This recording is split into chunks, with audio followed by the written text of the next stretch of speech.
Alright y'all, this is Rick from Get Out and Fish, and it's time for another video. We're going to do something fun today, breaking out the big boy, the Mega Swimbait.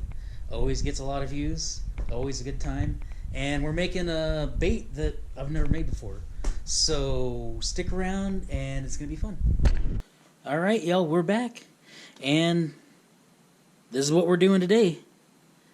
The old yellow perch. Never done one before. Isn't that surprising? I would have thought by now I've done it, but to be honest with you, I've never actually caught or seen or been around a yellow perch. I've never been to a body of water that has yellow perch. So that might be a little bit of a reason why I've never done it before.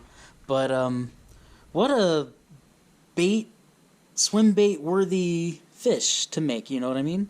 I mean, there's just all, it's got the stripes, it's got some yellows and some orange in there even. I don't know if I'm going to get any orange details in this mold, but that's what we're doing today.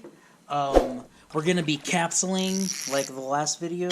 We're going to be dusting. We're going to do the whole rung of it, but we're going to do it in the big old open pore fatty.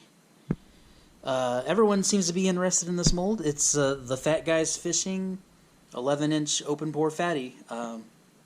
Saw it on there and I bought it strictly because it was a big open pore swim bait mold and I wanted it. I had no intentions of ever selling these baits when I bought it, but people have requested them and I obliged. So I'm going to get the plastic ready, capsule these babies up, and you've all seen the capsuling before, so I don't have to show you it. My watch time on my videos is usually around 5 minutes, so I'm going to try and shorten it up a bit so people can sit and watch the whole thing. So don't go anywhere. Be right back. Alright y'all, while the plastic is heating up and I'm getting it ready, I have to give a shout out to my #1 fan here at Get Out and Fish, my biggest supporter, my little nephew Bradley. My #1 supporter of this channel is my little nephew Bradley. He watches every episode and he loves it. And in about a week or two, he might be doing a little cameo in one of my videos. So be looking out for that. Alright, back to the bait. Alright, we're back, y'all. So, got my molds capsuled. And what I'm going to do now is I'm going to mix up the stuff I'm going to use for the stripes. I got the clear dotting paint from the SB Coat clear dotting paint from Lure Works, and I've got the black dotting SB Coat from Lure Works. What I'm going to do, why I have both of those, is I don't want a jet black opaque stripe. That's not what this looks like. That's not what goes on there. You can see the yellow going through there. And I'm just trying to be realistic. I'm trying to make it look a little more realistic. So I'm going to dilute it a little bit. So I'm going to add in some clear dotting. I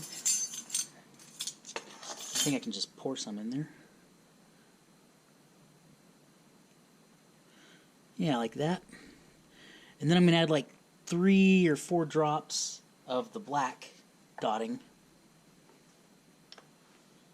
Trying so hard not to touch the camera because I know how annoying it is when it makes that sound of me nudging the camera. So I'm making a very conscious effort to not do that. All right. So what I'll do is I'll just take I'm a big Q-tip user for stuff. So one, get another drop out of there, like that right there. Then throw this away.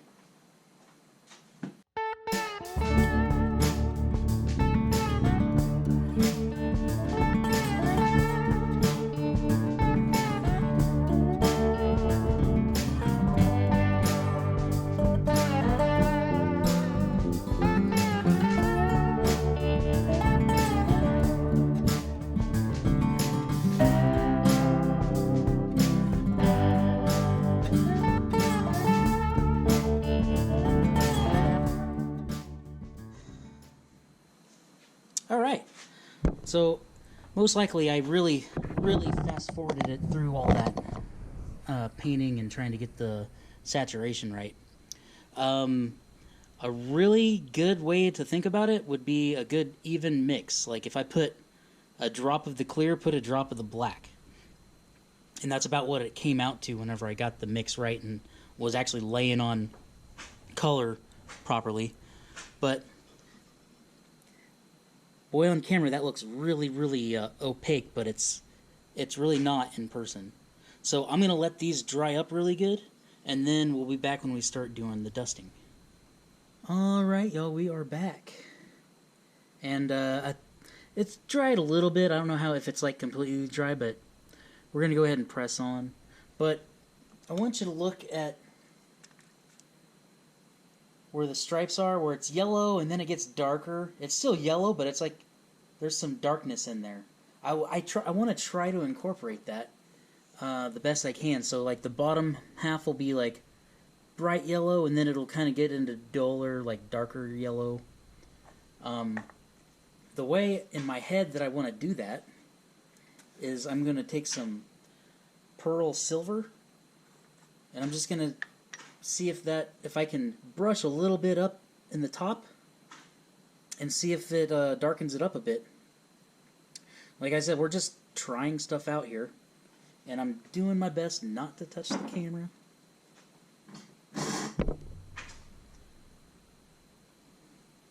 Let's see what happens here. No, I don't like that. I'm going to try the Lumina Black. I have some black pearl. This stuff. I'll try this instead. I got started with that silver and I just wasn't liking it. I'm just going to kind of lightly spread it across the top.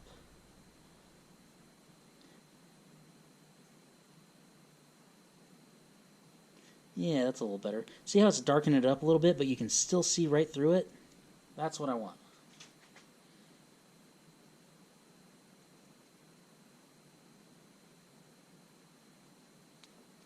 Goes up in the nose too, I think, in the head.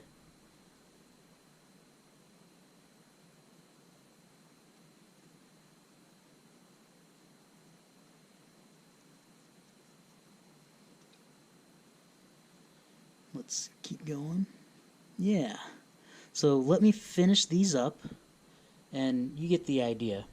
You don't want to torture you while I do both of them. And we'll be back when we start doing the yellow. Alright, we're back. Got the Lumina Black kind of dusted up on the top part. Very, very light. And now I'm going to go over everything. Hopefully those dotting paint stripes are dry, because I want to go over that too. I want the yellow, this yellow pearl from Lurecraft. I just want to coat the bait. I'm going to leave a little bit of belly exposed, because you can see some belly on these bad boys. And I'm just going to use my sparkle pearl for that. I'm not even going to paint it, I'm just going to pour it. But let's get this going.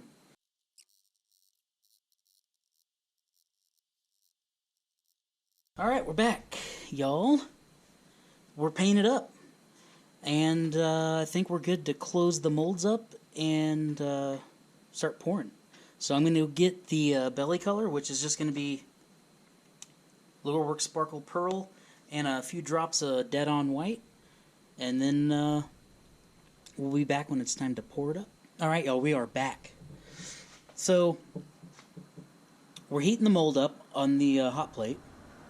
The biggest question I see out there, and that I personally get all the time, is what temperature to set your hot plate at, all that. I'm going to say these hot plates are going to vary. So I can't say put it on 300 and go, put it on 250 and go. What I will say is find a temperature, the lowest amount of temperature you can set it to, and still, like, your mold will still evaporate liquid immediately. Sometimes it takes about 20 minutes to let it get up there, but you don't want it at the hottest. You want it at, like, if you can get it at 250 is what, for me in my garage, if I get it to 250, and in about 5 to 10 minutes, it'll be hot enough to where it can burn off liquid immediately. That's what I'm gunning for. And I think we're at that temperature now. And I'm going to go ahead and pour this. And while I'm pouring it, it touched the camera. There, it's going to be loud on the video. But I'm pouring this at like 330 degrees. Why am I doing that, you say? The other question I see all the time is why am I getting concave baits? Why is it sinking in so much? It's because when things are hot, they expand, and then when they cool off, they contract. That's just matter in this universe. That's how it happens. So I try to pour the plastic that I'm pouring. I want it to be as cold as I can get it and still be able to pour it. So whenever it's nice and syrupy like that, it's already kind of contracted a little bit. Whenever you're pouring it like in the 360s or whatever, it's still expanded. It's already really far expanded out. So let it cool off, get it to about 330. It should be nice and syrupy.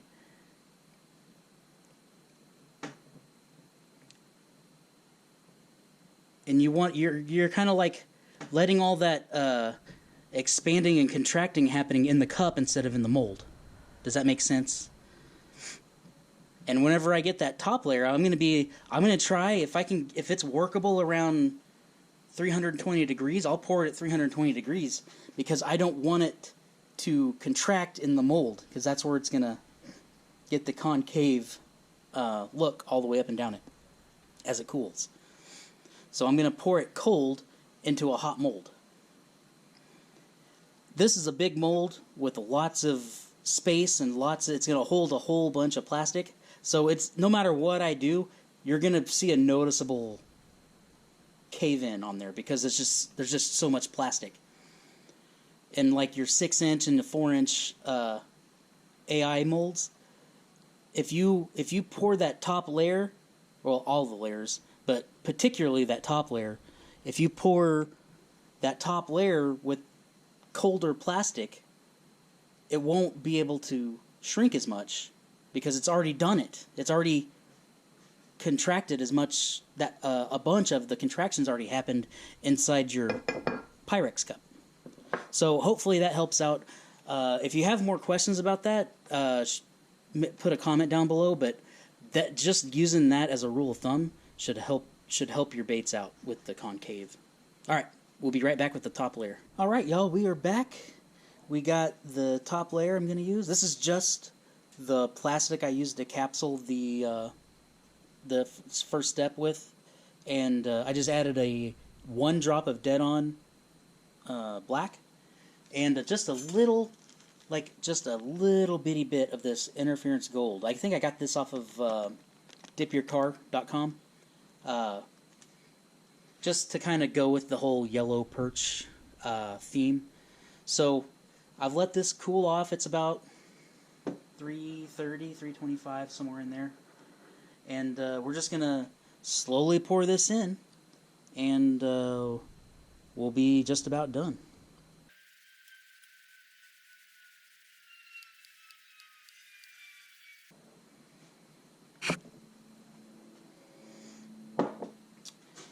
And that's how it's done.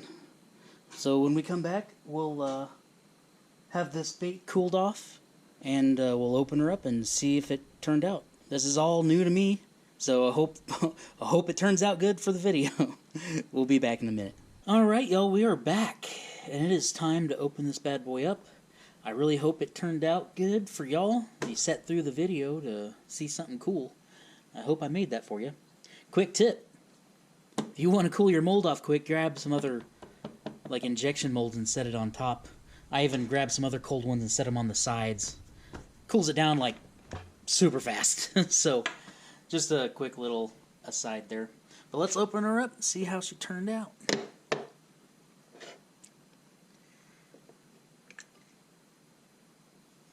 Cool.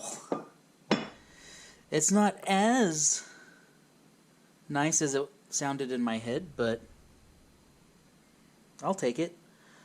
I'm not exactly going to put it up for an award or a prize or anything, but hey, it's hard to make these 11-inch swim baits look good.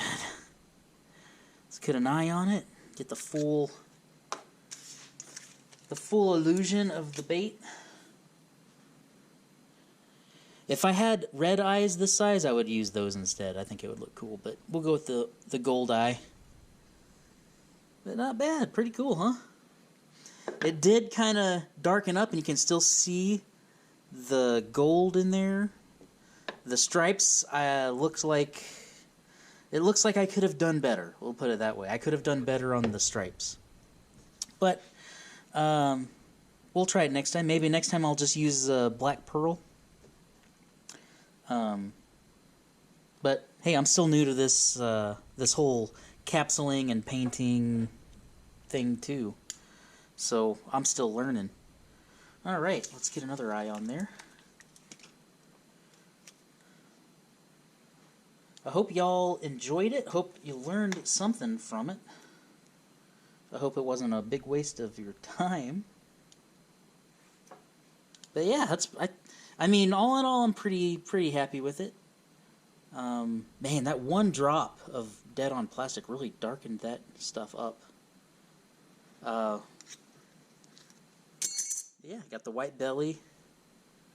Goes into the yellow. I think the stripes are really... I thought that was going to be the easiest part, but I messed it up. Maybe I will go just black and just kind of sponge it on there easier. Because I think diluting it with that clear stuff really kind of... I don't know. It just doesn't have the same feel as the other baits I did with that stuff. So, I don't know. It's all a learning process. But I think it's still a pretty cool bait. If anyone wants it, you want this bait, be a subscriber and type in the comments, I want that bait. And I'll draw someone and I'll send it to you. But you have to be a subscriber. I check. So if you're not a subscriber, I won't send it to you. I'll draw again. But yeah. Type in the comments, I want that bait, like, subscribe, and I'll send it to the winner. If you think it's as ugly as I think it is, then don't even bother commenting. I won't send it to you. But yeah, if you want it, let me know. If you liked it, if you liked the video, give it a like. Give my channel a subscribe if you haven't already. And hopefully we can make another cool bait here in the near future. Like I said, my little nephew's coming out to visit, and he can't wait to be a part of my YouTube channel. So we're going to let him be in there and let him help me with something. He can probably do better than I can with some of this stuff, because I am not that good at making stripes, apparently. But it's all learning. I appreciate each and every one of y'all for tuning in and watching, and till next time, tat lines!